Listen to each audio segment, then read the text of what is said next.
कन्या सत्यभामा को कन्यादान स्वरूप दिया। तब राजा परीक्षित कहते हैं कि सत्राजितः किमिकरोद ब्रह्मन् कृष्णस्य किल्बिकम् स्यमन्तकः कुतस्तस्य कस्माद् दत्ता सुता हरे। राजा परीक्षित कहते हैं कि हे प्रभु, सत्राजित ने भगवान कृष्ण का क्या अपराध किया था, उसे स्यमंतक मणि कहां से प्राप्त हुई और उसने अपनी कन्या क्यों दी।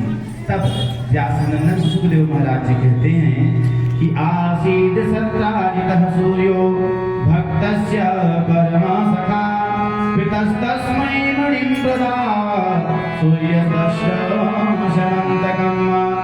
हे परीक्षित, सत्राजित भगवान सूर्य का बहुत बड़ा भक्त था। वे उसकी भक्ति से प्रसन्न होकर उसके बहुत बड़े मित्र बन गए और सूर्य भगवान ने ही प्रसन्न होकर बड़े प्रेम से उसे स्यमंतक मणि दी थी। सत्राजित उस मणि को अपने गले में धारण करके घूमता है। देखिए, अभिमानी व्यक्ति का ही स्वभाव होता है। यदि हमें कभी कुछ मिल जाए तो हम चाहते हैं कि लोग उसे देखें। यही हाल सत्राजित का है। सत्राजित उस मणि को गले में धारण करके घुमा करता था और ताकि लोग जान सके कि सत्राजित सूर्य भगवान का बहुत बड़ा भक्त है और यह मणि भगवान सूर्य जी ने उसे दिया है। अच्छा, जब दूसरे उस मणि की प्रकाश को देखते थे तो उनकी आंखें ओझल हो जाती थी। एक समय की बात है, किसी ने कहा भैया यह मणि तो द्वारिकाधीश को शोभित होती है, अब आप राजा तो हैं नहीं कि आप इस प्रकार की मणि लेकर चलते हैं। हमारे राज्य के राजा भगवान द्वारिकाधीश के पास भी ऐसी मणि नहीं है, तो आपको चाहिए कि यह मणि आप द्वारिकाधीश को दे दें। ठीक है, भगवान को इसकी इच्छा तो है नहीं, लेकिन लोगों ने इस प्रकार की बात बनाई। जैसे कि अगर बहुत अच्छा सूट बूट पहनकर आप साइकिल से चले, सूट बूट आपको मिल जाए कहीं से पहाड़ में, तो क्या साइकिल के साथ सूट बूट की शोभा खिलेगी? ठीक है। अच्छा, या तो बहुत एकदम भिखारी जैसा कपड़ा पहन लीजिए, एकदम फटीचर जैसा, है ना, और किसमें चले? 70 लाख की कार में चल रहे हैं, तो आपको देख के सोचेगा वो सेठ जी का कोई नौकर होगा, सेठ जी नहीं आए होंगे। ठीक, बोलिए राधे सरकार, बोले कृष्ण कन्हैया की जय। आप बोलिएगा। इस प्रकार एक दिन ऐसी अकस्मात घटना घटी। भगवान बताते हैं कि तमे गदा मणिम कंठे प्रतिमुच्य महाप्रभं प्रसेनो भयमारुह्य मृगयां वने। सत्राजित का भाई प्रेमसेन था, उस मणि को अपने गले में धारण करके मन में गया था शिकार खेलने। देखिए, मणि को देख करके इंसान जो है, मानव तो एक बार बोलेगा हाँ बहुत बड़े आदमी हैं, और जानवरों को मणि से क्या काम? आप खूब सारा स्वर्णाभूषण पहन के जाओ। सत्राजित का भाई प्रसेन ने उस परम प्रकाशमयी मणि के साथ जब वह वन में प्रवेश किया तो अकस्मात किसी सिंह ने उसका शिकार किया और वह मणि भी वहीं बिखर गया। उस मणि को किसने पाया? जामवंत जी ने। अब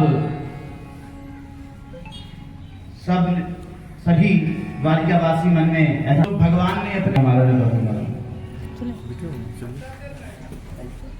इस प्रकार व्यासनंद जी महाराज बतलाते हैं कि हतम अपने भक्त को दिए गए वरदान को सफल करने के लिए। बोले कृष्ण कन्हैया लाल की।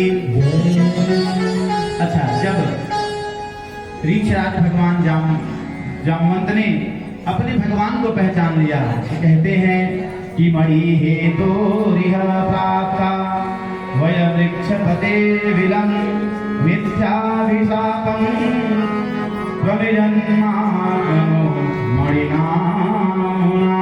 भगवान बताते हैं जामवंत से कि जिस मणि से आपकी पुत्री खेल रही है, इस मणि के कारण मुझे कलंक लगा है, तो मणि दे दो, ये मणि मुझे दे दो। तो जामवंत भगवान कहते हैं प्रभु आपके जैसा कोई दूसरा श्रेष्ठ वर नहीं होगा। देखिए, कन्यादान से लोगों के पूर्वज पितर देवता भी प्रसन्न होते हैं ना। अब जरा सोचो, भगवान जैसे वर को, नारायण जैसे वर को यदि अपनी कन्या दान करे उसको कितना पुण्य मिलेगा।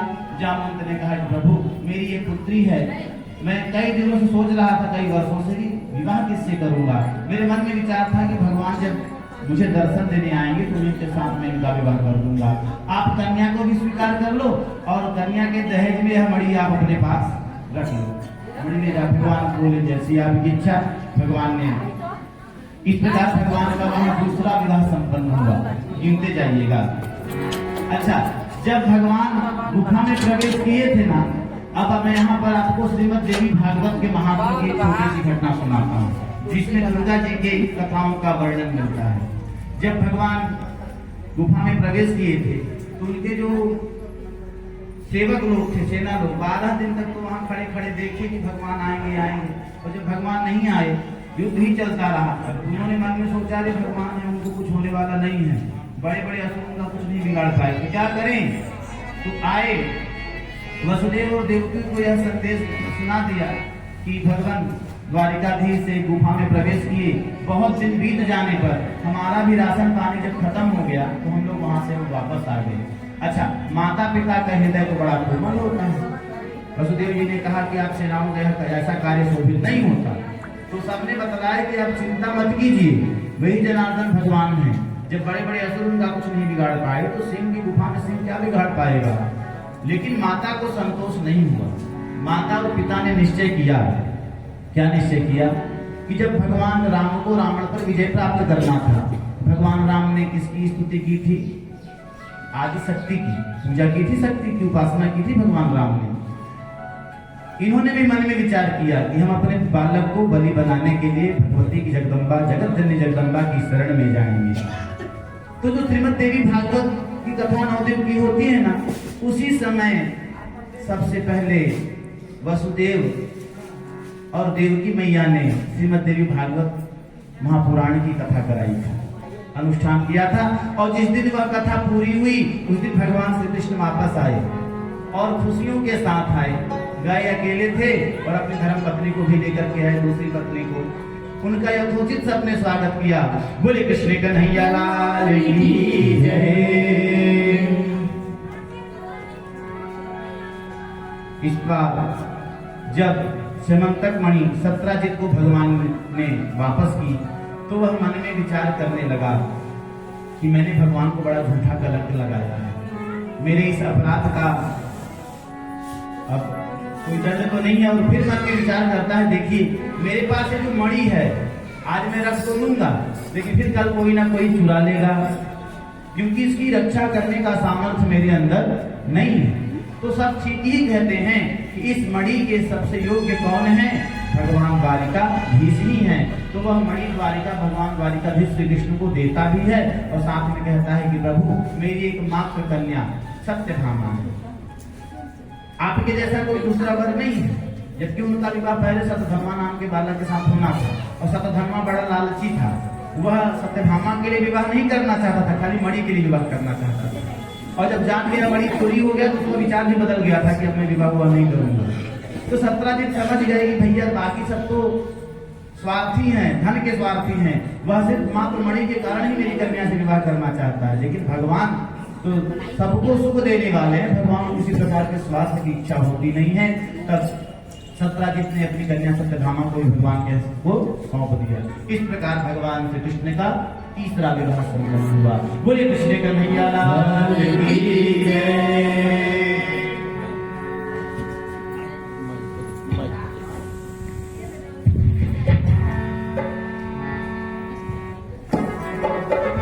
बोले गुरु जी महाराज